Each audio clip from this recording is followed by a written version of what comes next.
정치권의 생생한 목소리를 전하는 1번지 현장입니다. 어느 날 갑자기 대권 도전, 나도 대권에 도전하겠다. 그런 배경, 그런 속내 어떤 건지 좀 궁금했습니다. 적어도 대한민국의 재선 국회의원이면 대한민국이 어디로 가야 되는지에 대한 고민 당연히 하게 되고요. 예. 또 내가 어떤 역할을 할 수 있는지에 대한 고민도 깊게 합니다.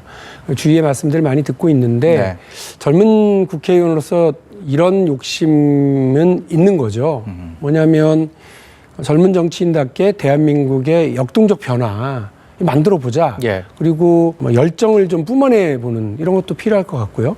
그래서 젊은 세대들이 두근두근 그리고 젊은 세대들이 뭔가 들썩들썩한 그런 역동적인 사회를 만들어내는데 정치가 그 역할을 해야 되고 예. 또 대한민국의 미래를 위해서 꼭 필요한 혁신의 골드러쉬 너도 나도 한번 도전해보자. 저기 황금이 있단다. 예. 성공이 저기 있다. 미래에 대한 희망이 있다.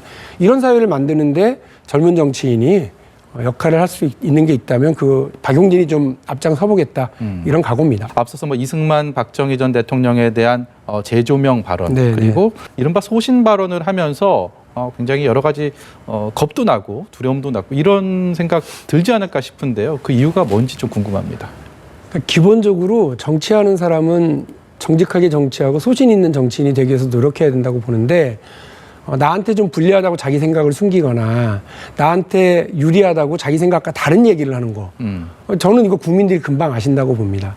저는 조국 장관이나 추미애 장관이 논란이 있을 때 그분들을 공격하기 위해서가 아니라 제가 믿고 있는 국민의 눈높이와 국민의 상식에서 그 이야기를 하는 거죠. 저는 대한민국에서 병역과 교육과 관련된 문제는 국민의 영린과 같은 거라고 보거든요. 예. 그거 잘못 건드리면 큰 문제 생기니까 겸손해야 된다. 그리고 내로남불해서는 안 된다. 이거 분명한 국민적 상식이고 눈높이라고 보거든요.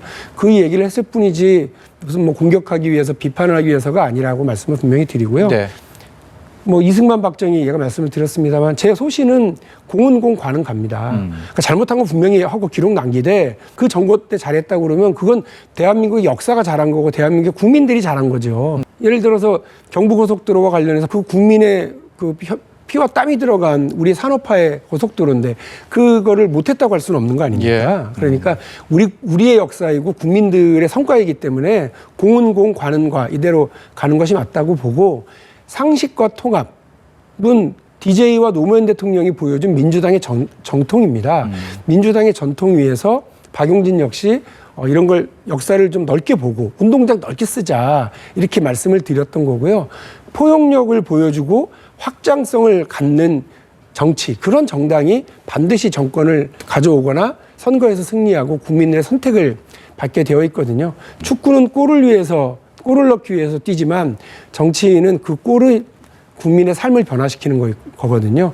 국민의 삶을 변화시키기 위해서 운동장을 넓게 쓰는 거. 공은 공, 과는 과. 국민의 상식과 눈높이에서 정치하는 거. 저는 더불어민주당의 전통인 만큼 박용진도 그렇게 하겠다. 이 말씀입니다. 박용진 의원 같은 97세대라고 하죠. 이제 90년대 학번, 70년대생. 이 97세대로의 세대 교체가 이루어져야 된다, 정치가. 이런 목소리를 또 실제로 내고 계시는데 86그룹과의 또 어떤 관계 설정에 있어서는 어떻게 생각하고 계시는지 궁금합니다. 그 시대가 변하지 않는 그 세대 교체라고 하는 건 저는 의미 없다고 봅니다. 나이만 젊다고 사람이 혁신적인 게 아니거든요. 예. 보셨잖아요.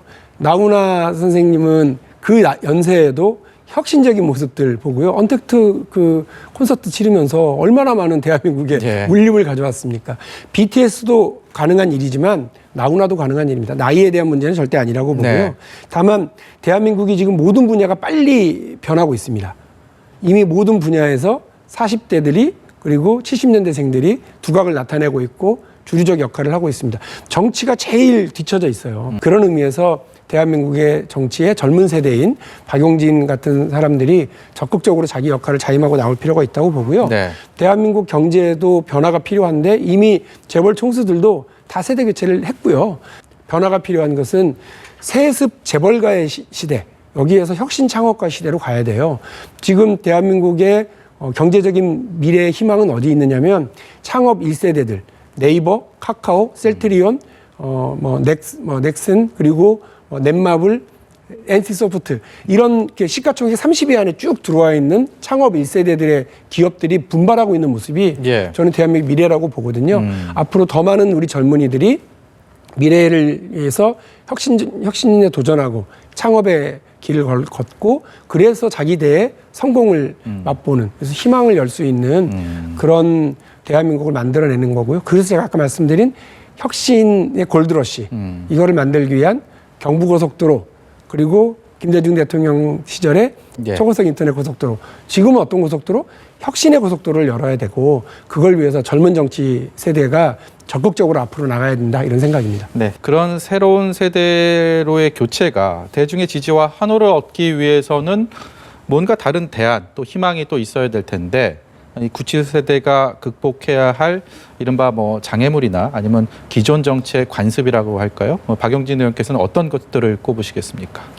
기본적으로 정치가 그 대립적이고 경쟁적이고 전쟁을 치르듯이 하고 있거든요. 저는 국민을 분열시키는 정치가 아니라 통합시키는 정치를 제 1번으로 삼아야 되고요.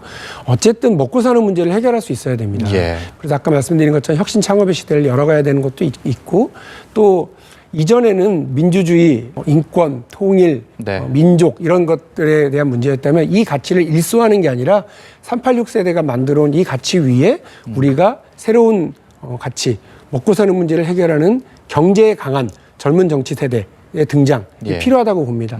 그래서 뭐 부동산 문제, 주식을 비롯한 재테크의 문제, 자녀들의 교육의 문제에 대해서 그야말로 실력 있고 적극적인 대안을 가지고 있는 세대들이 필요하다고 보는데요. 저는 박용진이 그렇다고 생각합니다. 네. 그 경제 문제에 강한 젊은 정치, 네. 개혁적인 정치인으로서의 박용진의 활약을 주목해 주시면 고맙겠습니다. 예, 앞으로도 주목하겠습니다. 오늘 말씀 여기까지 듣도록 하겠습니다. 지금까지 민주당의 박용진 의원이었습니다. 고맙습니다. 감사합니다.